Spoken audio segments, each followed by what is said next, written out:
I like it when they do that because, how many times do we sit at home, Matt, and we're like screaming at the telly, like, come on, man, why would you do something like that?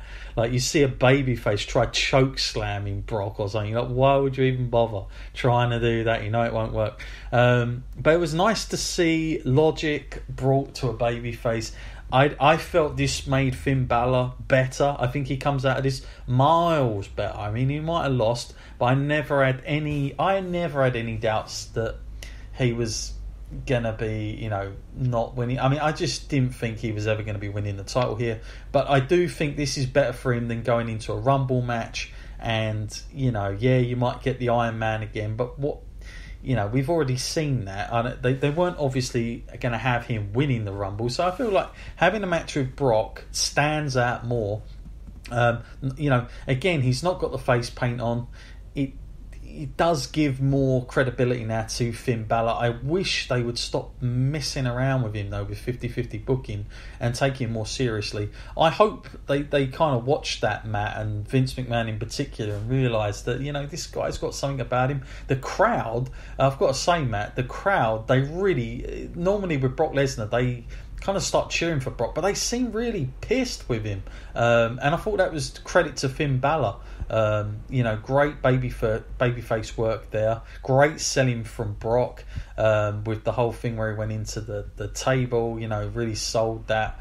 I can't remember the last time he won with the the Kimura, Matt. But I know he done it against Triple H once, I think, in a cage or something. But it's been a while, hasn't it, since he's made anybody tap out. But it made sense. And what did you make overall, Matt? I mean, what did you score it? And obviously, I'm guessing you didn't have any reservations that probably Brock wasn't going to be walking out champion here.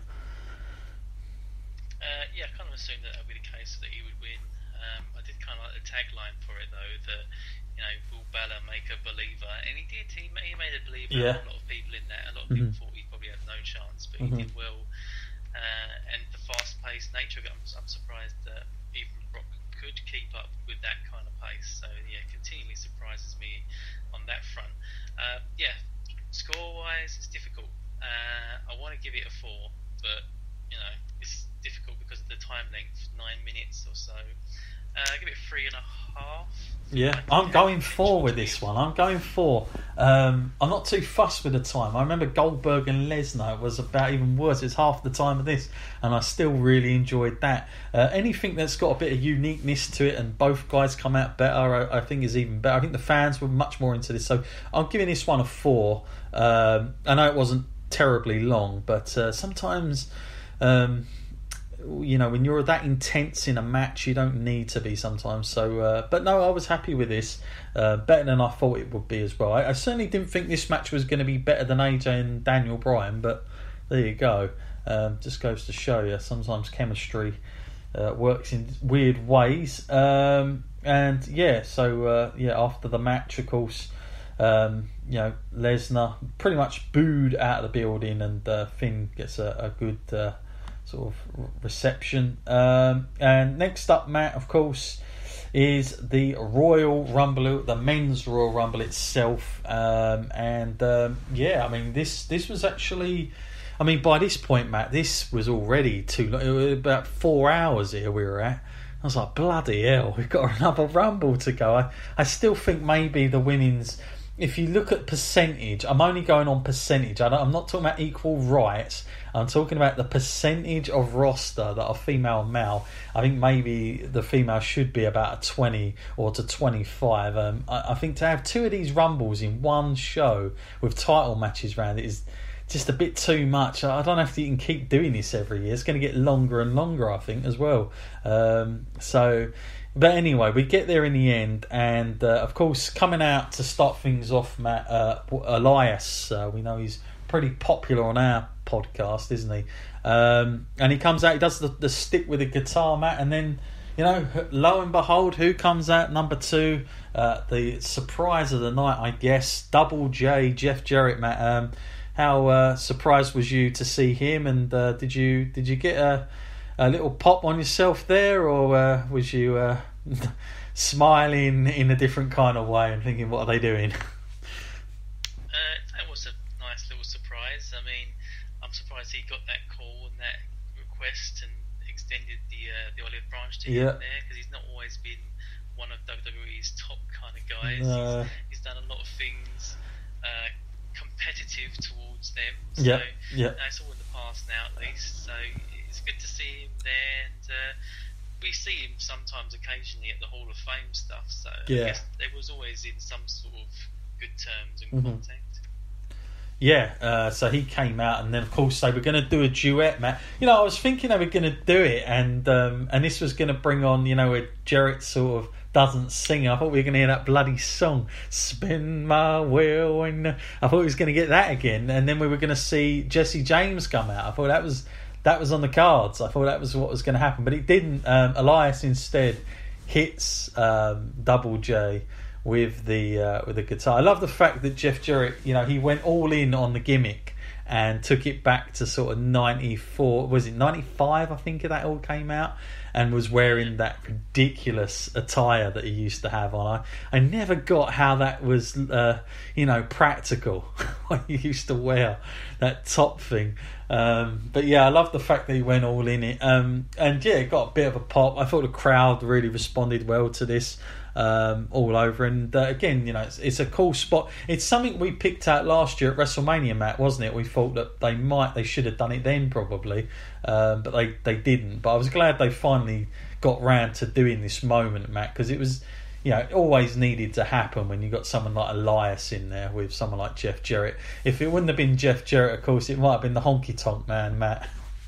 That might have been a totally different thing altogether then, wouldn't it? God knows where that would have gone. Don't give him a mic. Well, I got time to tell you, everybody. And then third comes out, of course, the last year's winner, Matt Nakamura. There he is again, still in his. He's even got an even more ridiculous attire than Double J's wearing, in my opinion, at the moment. But he comes out, and then number 4, Kurt Angle, Matt. I mean, out of nowhere, is it me, Matt, or does Kurt Angle never feel special now when he comes out? And I don't blame him. I really don't like the way WWE used this guy. I mean, they've got him just as your average, nobody at the minute. They don't treat him with any real respect as far as if you get a win over him, how big it is, and making pay-per-view matches with him, make him feel special. I'm just a bit disappointed. I mean, Kurt Angle, before he come back to WWE, we were always talking about Kurt Angle as a legit, best of the best. I mean, almost on a level with Shawn Michaels, that good. And here we are, Matt, and we're seeing Kurt Angle just, I don't know, just nothing amazing here, and they just sort of slinging him out in a Rumble now, and it doesn't even feel special, Yeah, I think on his day, in his prime, between those ropes, technically sound, and probably was the best that there has ever been at wrestling. So it is a surprise the way that they do book him. I don't know what the deal is with that, but coming into a Royal Rumble like that and not even lasting, past number, I don't know what number was it he got eliminated. It was something ridiculous, right? It was less than 8, wasn't it? So, he came in at number 4, and he was eliminated by Nakamura. So pretty easily as well. I've got in my notes. I've put pretty easy. I can't understand why they would do that. I mean, it's almost not even worth putting him in it. It does more damage than it does actually just throwing him out there. Yeah, it was terrible for me. I just didn't like it. I was like, if you're going to have him there, have him come out the end, or working a little bit more, have a little story going on. But it just seems like they'll just, I don't know, it just seems like, we got Angle, just send him out, he's the guy who can just do anything now, and it doesn't really matter. But just a bit disappointing. I feel like they've done that all the way, even when they went to do that Crown Jewel. I mean, he was just out in the first bit. I was like, wow, that was done then. So all that big build up, all the training he was in, was just anyone can beat him at the moment. So disappointing. And that was his first singles match as well, and they just didn't really hype anything about it. It was just very odd.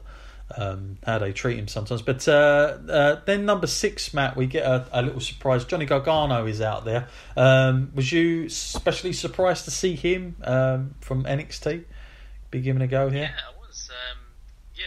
Definitely a guy that deserves that kind of exposure, and I suppose I hope they treat him as well as they do on the main roster, as they do on the NXT roster, because there is something special about that guy. I hear a lot of the veteran kind of wrestlers talking about him in a very positive manner, and how they would probably like to have a match with him.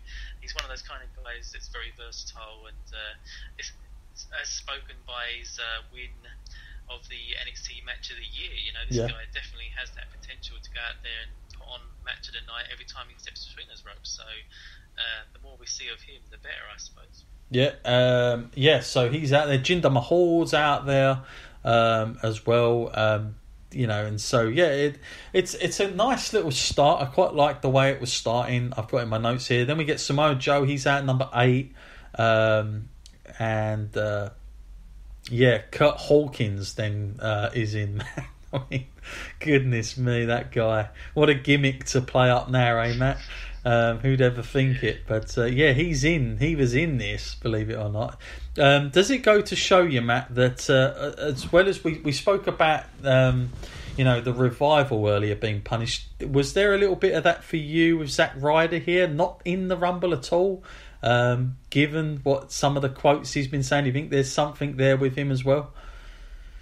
Yeah, I mean, I was kind of expecting him to be in this in some capacity. Not to be seen.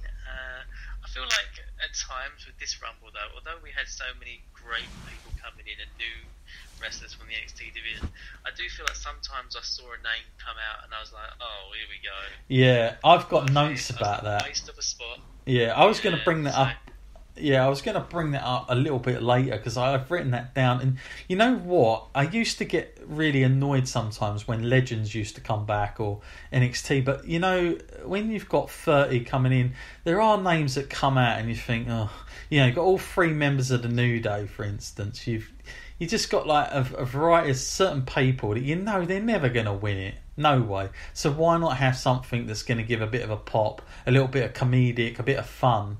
Because that's what the Rumble used to be about. I mean, if you go back on the old ones, yes, it was serious, but when you go and watch them, I watched a few really old school ones just before the Rumble, and something that was definitely been missing, a few times is, sometimes it is nice to have the legends come out. You think, okay, you probably got about 20, 22 that I'm happy to keep there, but then why not fill the rest up with just some new NXT guys and maybe 4 legends rather than just the one sort of type thing. So I wouldn't have minded that, to be honest with you, because it can break it up sometimes, and it does help the Rumble. I was trying to count, like, there definitely weren't 90 seconds either. I mean, at some points they were just going, right, just get out there, 60 seconds, bang, just make it lively again, because it got like that a bit. And I think that's why this match, I mean, this actually ended 57 minutes 24 seconds. I think it was for that exact reason,